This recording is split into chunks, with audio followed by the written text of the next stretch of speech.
Я не боюсь привидений и чего-то паранормального. Не верю в них. Дочь меня упрекает в этом. Ей 13 лет, и она этой темой чрезвычайно Озвучено увлечена. Garrett Stories. Сидит в интернете и просто глотает такие истории. А потом всего боится. При этом ей как будто нравится бояться, как бы странно это ни звучало. В особенно пиковые моменты, когда адреналин у нее зашкаливает, она приходит и рассказывает мне такие истории. Сегодня вечером, перед сном, она тоже прибежала ко мне. Рассказала про какую-то сущность, которая проникает в комнаты к детям, и сообщила, что главное не открывать глаза и не смотреть на нее.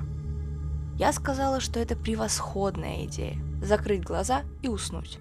Она обиделась, назвала меня грубой натурой, которая не верит ни во что и не прислушивается к тому, что происходит вокруг, и ушла спать.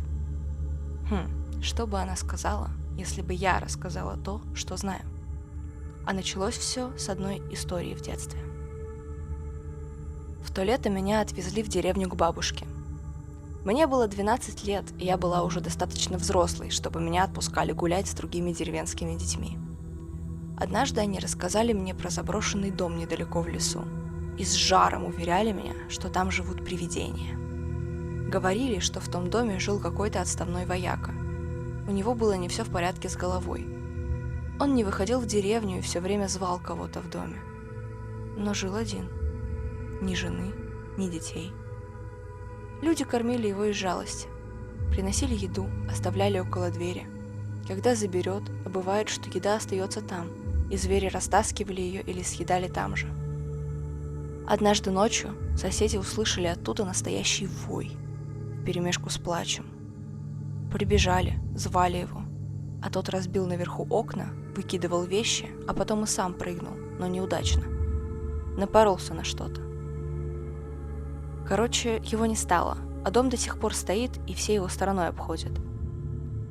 Они рассказывали мне это, страшно тараща глаза и жестикулируя. А потом каким-то образом взяли меня на слабо, что я зайду в дом, обойду его и покажусь во всех оконных проемах, на всех этажах. Я решительно встала. Показывайте дорогу. Мы всей гурьбой побежали к этому дому. Начало смеркаться, но до темноты было еще далеко.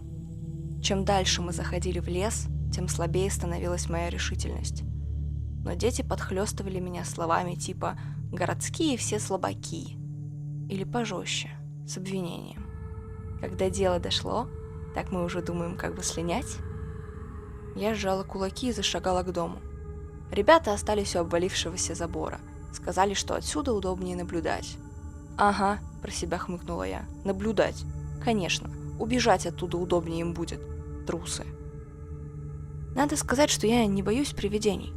Поохав над какой-нибудь страшилкой, я тут же о ней забываю и больше не вспоминаю о ней. Но по мере приближения к дому внутри росла какая-то тревога. Дом представлял собой двухэтажное здание. Первый этаж был каменный, второй деревянный. На втором этаже были выбиты все окна. На первом, как ни странно, сохранились. Вокруг все заросло бурьяном, так что подбиралась я к дому осторожно, вдруг наступлю на что-то острое. С громким скрипом я открыла старую дверь и оглянулась на ребят. Они, не дыша, замерев, смотрели на меня. И я зашла в дом.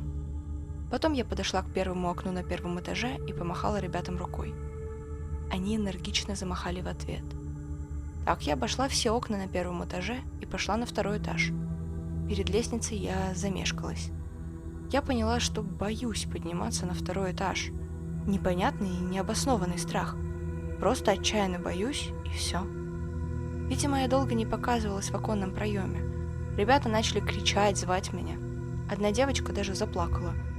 Услышав плач, я решила, что ни за что не позволю подумать, что раз я городская, то значит я трусиха. И стала медленно подниматься. Дверь на второй этаж оказалась закрытой. Я дергала ее, пыталась открыть, но ничего не получалось. И я решила уйти, справедливо полагая, что я выполнила задание, и никакая я не трусиха. Я спустилась, открыла скрипучую дверь и вышла. Ребята ошеломленно смотрели на меня. Потом они заорали и бросились бежать. «Куда вы, дураки?» – закричала я вслед.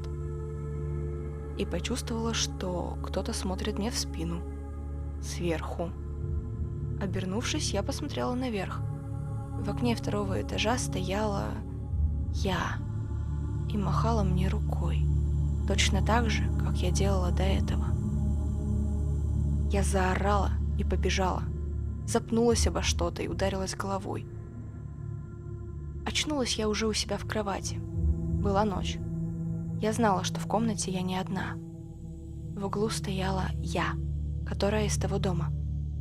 И в голове я услышала ее слова. Не во все закрытые двери надо ломиться, а тебе они вообще не нужны. Сказав это, она исчезла. До утра я просто лежала в кровати. Пыталась понять, что означают ее слова. Утром бабушка мне высказала все, что думает о моей дурьей башке, которая не соображает, что делает, и ногам покоя не дает. Вчера бабушка, хватившись меня, уже в сумерках подняла всех по тревоге. Меня нашли около того дома и принесли домой. Ребятам тогда здорово попало, потому что бросили меня в лесу и убежали. Они остаток лета обходили меня стороной. Скучно было и обидно. Позже один из них объяснил, что все просто боятся меня. Тогда в окне второго этажа они увидели машущую рукой меня и даже начали махать в ответ. А в это время из входной двери вышла я. Дочь уже крепко спала, когда я вошла в ее комнату. Я убрала из ее руки телефон, укрыла ее одеялом и улыбнулась ей спящей. Она права. Я не верила. Я знала, что паранормальный мир существует, и что в закрытые двери не стоит ломиться. У меня был другой путь, и однажды мне придется его показать и ей.